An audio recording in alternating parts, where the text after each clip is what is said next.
One person is in custody after bomb threats were made against a Michigan hospital. The details we're learning from police tonight. Plus, we're continuing to follow the aftermath of Ukrainian President Volodymyr Zelensky's meeting with President Trump. What the president had to say today about the public clash, and how a West Michigan community is fundraising after a local restaurant fire. News Channel 3, live at 11, starts right now. Covering West Michigan to protect and alert you. This is News Channel 3, live at 11. Thanks for joining us on News Channel 3 live at 11. I'm Princess Jane Steverson. We're learning that one person is behind bars tonight for allegedly making bomb threats against a Michigan hospital. The Muskegon Police Department says they got a threat last night around 8 p.m. saying there were multiple explosive devices at Trinity Hospital. Officers from multiple law enforcement groups worked together to search the hospital but found no threat. Officers were able to track the source of the call to a home in Norton Shores.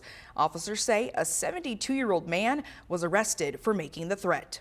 Trinity Hospital Muskegon released a statement after the incident saying in part, quote, "The hospital has standard procedures in place to ensure a safe and secure healing environment for patients, visitors, and employees.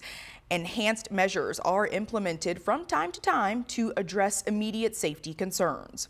Authorities are asking for your help tonight in identifying a hit-and-run suspect in Van Buren County.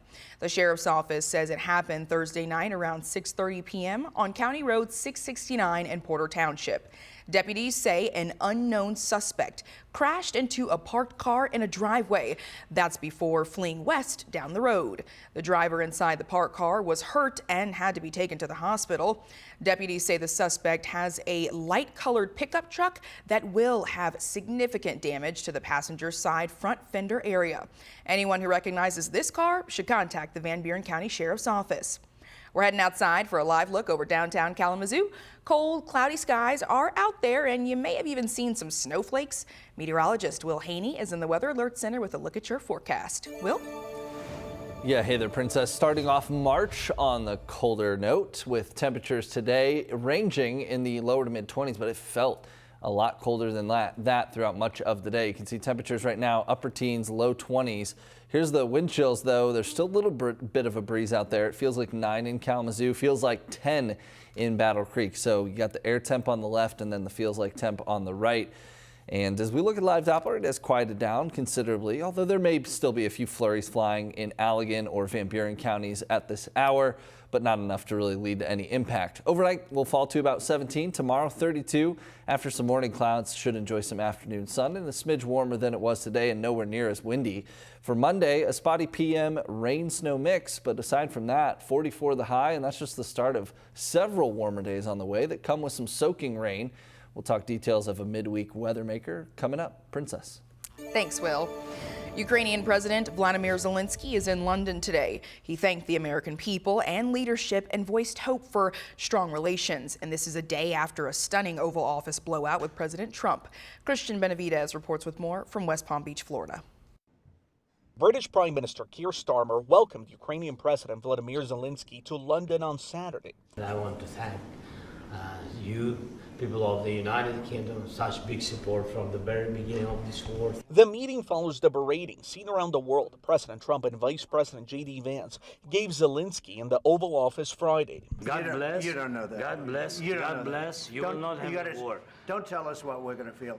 We're trying to solve a problem. Don't tell us what we're going to feel. I'm not telling you. Because you're in no position to dictate that. Remember this. You're in no position to dictate what we're going to feel. President Trump is spending the weekend at his Mar-a-Lago estate in Palm Beach. Before leaving D.C., Trump spoke to reporters about Zelensky's dressing down. That sparked new questions about the next chapter in U.S. support for Ukraine.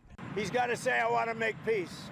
He doesn't have to stand there and say about Putin this, Putin that, all negative things. What became clear, and I think what has the president so frustrated and frankly angry, is that it's not clear that Zelenskyy truly wants to stop the fighting. Many Republicans expressed support of the president after the showdown with Zelenskyy, but GOP Senator Lisa Murkowski of Alaska commented on the situation on X, calling it a regrettable conversation, showing the administration may try to end all U.S. support for Ukraine. Cristian Benavides, CBS News, West Palm Beach, Florida. The Education Department is offering a buyout of up to $25,000 to many of its employees. An email from the agency's top human resources official states employees have until Monday at 11:59 p.m. to decide if they want to accept the one-time offer. The email says the offer is in advance of a, quote, very significant reduction in force. Eligible employees include those who have worked for the federal government for at least 3 years. They also cannot have received a student loan repayment benefit in the last 3 years. The resignations would take effect at the end of the month. A rally was held today in front of Hope Woods Senior Apartments in Oshtemo Township. It has been the center of controversy over the last couple of weeks. Residents there say they were given a note last week asking them to agree to new lease terms, including rent increases by the end of the week, or find a new place to live in 30 days. They've now turned to help from Michigan's Housing Development Authority, MSHDA, who said Hope Woods did not comply with addressing management concerns, allowing the state to appoint a new managing agent. Rally participants said they want to keep the pressure on MSHDA to keep management accountable on behalf of the elderly residents. They're being treated poorly. They're being made to feel like they don't matter. And so, again, this is all outside of the regulation, and it's scary for them. MSHDA said the entity that owns Hope Woods has repeatedly violated regulatory agreements. In our previous coverage, a Hope Woods interim manager declined an on-camera interview, but provided a brief statement saying some residents are not financially qualified to live at the facility and are creating discomfort for other residents. James Crumbly, the father of Oxford High School shooter Ethan Crumbly, is requesting a new trial. The motion was filed Friday in an Oakland County court. Crumbly's attorney claims her client didn't get a fair trial because agreements prosecutors made with the school's officials were not disclosed to the defense. She claims this prevented Crumbly's trial attorney from cross-examining witnesses on their motive. James's Crumbly and his wife Jennifer were sentenced to 10 to 15 years in prison for involuntary manslaughter. Their son Ethan is serving a life sentence. A Detroit mother charged with murder in connection with her 9-year-old son's death was arraigned on Friday. 41-year-old Brandy Pierce is accused of fatally assaulting her son Zemar King in October of 2024 before burying him in the backyard. Zemar's body was found a few months later in January 2025 after the landlord was renovating the home and discovered a shallow grave. Investigators obtained records dating back to 2015 showing Pierce was the subject of 4 CPS complaints. The assistant prosecuting attorney asked the court to keep Pierce behind bars. In this case are nothing short of egregious. Zemar King was a 9-year-old child who was treated like he was a piece of garbage. He deserved better. Pierce's attorney says she suffers from mental disorders and she may have not taken her medication. Investigators say Pierce fled Michigan with her other son and ultimately ended up in Georgia. Police there arrested Pierce for leaving her 3-year-old boy locked in a rental car for about an hour while the temperatures were in the low 40s. Police say the boy was naked, his skin was cold to the touch, and there was feces in the car. That child is now in foster care in Georgia. A West Michigan community coming together this weekend to support a local restaurant after a devastating fire. Yankee Bill's wood-fired saloon in Hastings burned down in December 2024, just a few days before Christmas. But today, a pub crawl-style fundraiser was held to help the employees get their backs up and running. 6 restaurants participated in the fundraiser, including Red's The Sandbar, 412 Distillery, Caledonia Family Tavern, Horn Creek Pub 2, and Applebee's in Hastings.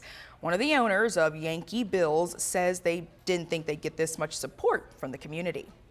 It's absolutely amazing. I can't explain to you how thankful we are for this huge outpouring of support. We never expected this. We have some hurdles that we need to get over. Hopefully we'll be able to work through those and get our plans together and be back soon serving our community and putting our people back to work. The fundraiser also included a dinner party that had a cash bar, silent auctions, door prizes, and live music. Golf enthusiasts flocked to Schoolcraft today for the 2025 Southwest Michigan Golf Show. It was held at Next Level Sports Center. The free event had just about anything golf lovers could need before warm weather arrives.